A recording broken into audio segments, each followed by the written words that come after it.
Welcome to new lesson. इस lesson में आपसे बात करूंगा about black hat SEO. Right. तो आप जानोगे कि ब्लैक हैट एसईओ क्या है और क्यों आपको ब्लैक हैट एसईओ नहीं करना चाहिए।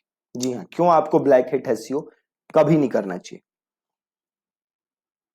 इसे समझाने के लिए मैं एक आपको सिंपल सा एग्जांपल देता हूं। सपोज करो कि आप किसी गवर्नमेंट कंपनी में जॉब करते हो और आप वहां पे एक फ्रॉड करते हो। राइट।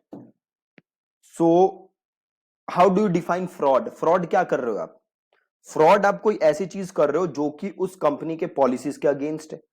जैसे कि कंपनी के पॉलिसी के अगेंस्ट है कि आप किसी से रिश्वत लेके उसको कॉन्ट्रैक्ट नहीं दे सकते और आप यही काम कर रहे हो। ठीक है। अब क्या होगा, हो सकता है आप तुरंत पकड़े जाओ। राइट। क्या आपने आज फ्रॉड किया और 1 घंटे बाद ही भैया गर्दन दबा दी पुलिस ने। या तो ये हो सकता है, या क्या हो सकता है, आप 2 महीने तक बच गए, 3 महीने तक बच गए, 1 साल बच गए, 2 साल बच गए, बट अल्टीमेटली आपको पुलिस या अथॉरिटी पकड़ ही लेगी। आप बच नहीं सकते हमेशा। प्लस हमेशा आपको एक रिस्क रहेगा कि भाई आप हमेशा डरे रहोगे कि भाई कब पुलिस पकड़ लेगी, कब पुलिस पकड़ लेगी। Right. Similarly black hat SEO क्या होता है? ब्लैक हैट एसईओ का मतलब है अपने साइट को रैंक कराना ऐसा काम करके जो कि किसके अगेंस्ट हो? जो कि गूगल की पॉलिसीज के अगेंस्ट, गूगल की वेब मास्टर गाइडलाइंस के अगेंस्ट।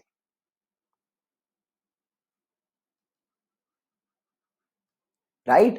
तो इसे हम बेसिकली सिंपल तरीके में कहते हैं ब्लैक हैट एसईओ। क्या होता है ब्लैक हैट एसईओ?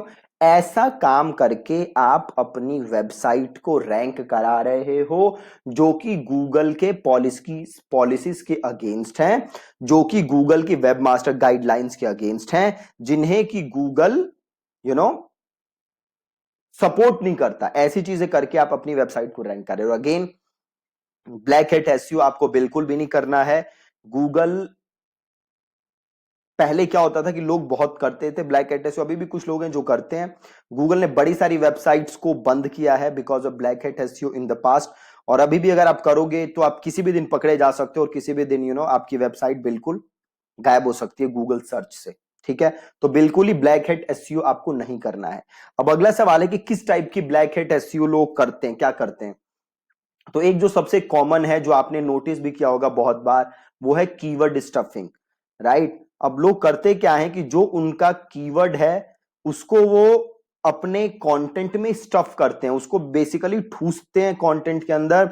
इलॉजिकल तरीके से वो दिखाते हैं, अपने कीवर्ड को बार बार दिखाते हैं जस्ट ताकि वो गूगल पे रैंक कर सके। वो सेम कीवर्ड को, सेम फ्रेज को बार बार रिपीट करते हैं, अननेचुरल तरीके से रिपीट करते हैं। ध्यान दीजिएगा, अननेचुरल तरीके से, इलॉजिकल तरीके से रिपीट करते हैं। राइट। तो कीवर्ड स्टफिंग बहुत ही कॉमन है। अगेन, आपको बिल्कुल नहीं करना। मैं आपको एक दो एग्जांपल दिखा दूंगा आगे वाले लेसन्स में जहां पे कीवर्ड स्टफ्ड होते हैं। आप देखोगे कि कंटेंट पढ़ने में एकदम एकदम एकदम घटिया लगता है, कंटेंट नेचुरल नहीं लगता, और जो भी यूजर उसे पढ़ेगा उसकी नजरों में आपके वेबसाइट की अथॉरिटी बिल्कुल जीरो होगी। तो कीवर्ड स्टफिंग आपको बिल्कुल भी नहीं करनी। एक और चीज जो है, जो कि बहुत ही चलता है, दैट इज क्लॉकिंग। क्लॉकिंग का मतलब होता है आप गूगल को एक चीज दिखा रहे हो, राइट, और यूजर को कुछ और दिखा रहे हो। ठीक है। सपोज करो मैं गूगल को कुछ और दिखा रहा हूं, यूजर को कुछ और दिखा रहा हूं, ताकि मैं सर्च इंजन पे रैंक कर जाऊं। मैं गूगल को कुछ और दिखा रहा हूं ताकि गूगल मुझे रैंक कर दे, बट यूजर जब आके वो पढ़ता है तो यूजर को कुछ और दिखता है। Right. So that is clocking. Against clocking भी गूगल की पॉलिसीज के अगेंस्ट है और कभी भी आपको नहीं करनी है क्लॉकिंग। एक और तरीका है जो लोग करते हैं, वो है रीडायरेक्ट्स। राइट। मतलब यूजर को कुछ और दिखता है, यूजर लिंक पे क्लिक करेगा तो उसे कुछ और लिंक दिखेगी और अल्टीमेटली वो पहुंच कहीं और जाएगा। आप लोगों के साथ भी बहुत ऐसा होता होगा, आप क्लिक कुछ और करते हो और अल्टीमेटली आप पहुंच कहीं और जाते हो। That's redirect. राइट। तो रीडायरेक्ट, कुछ अच्छे रीडायरेक्ट होते हैं, ऐसे रीडायरेक्ट जो यूजर एक्सपेक्ट नहीं कर रहा, उन रीडायरेक्ट्स को आपको कभी नहीं करना, क्योंकि अगेन गूगल को ये पसंद नहीं है और आपके अगेंस्ट जा सकता है। और क्या करते हैं लोग, पुअर क्वालिटी कंटेंट, कहीं से लोगों ने कंटेंट उठाया, कॉपी किया, थोड़ा सा उसको चेंज किया और वो वेबसाइट पे डाल दिया। अगेन ऐसा काम भी आपको बिल्कुल भी नहीं करना। एक और चीज जो देखते हैं, पेड लिंक्स। तो जैसे मैंने आपको पहले बताया था कि अगर आप छोटी मोटी वेबसाइट से लिंक लेते हो, गूगल को इजीली पता चल जाता है कि भैया ये पेड लिंक है। बट अगर आप अथॉरिटी वेबसाइट से लेते हो तो गूगल को कई बार पता नहीं चलता है। ठीक है, एक और तरीका है जो लोग बहुत करते हैं, वो क्या है, PBNs. PBN is private blogging network. क्या है, पीबीएन, प्राइवेट ब्लॉगिंग नेटवर्क। अब इसमें लोग क्या करते हैं कि अपना ही नेटवर्क बनाते हैं 10-15 वेबसाइट्स का। तो मान लो आपने ही अपनी 10-15 वेबसाइट्स बनाई, हर वेबसाइट्स का सर्वर अलग है, डोमेन अलग ईमेल एड्रेस से लिया है, होस्टिंग अलग ईमेल एड्रेस से लिया है, ताकि जो सर्च इंजन है उसे इन सारी वेबसाइट्स के बीच में कोई समानता नजर ना आए।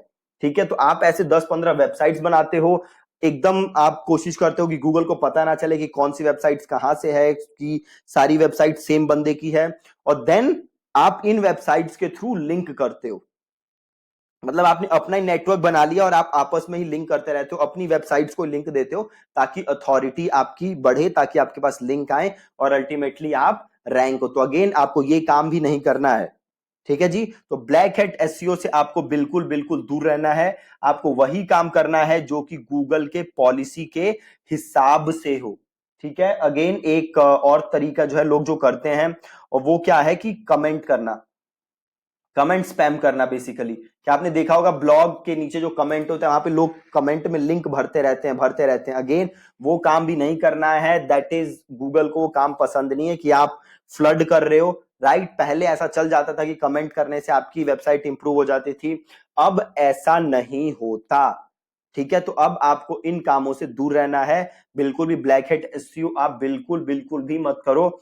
जो पॉलिसी है गूगल की, जो हमने अभी तक समझा है, कंटेंट लिखना, उस हिसाब से आप काम करो। इन सारी चीजों से आप बिल्कुल दूर रहो। ठीक है जी, thank you so much watching this lesson.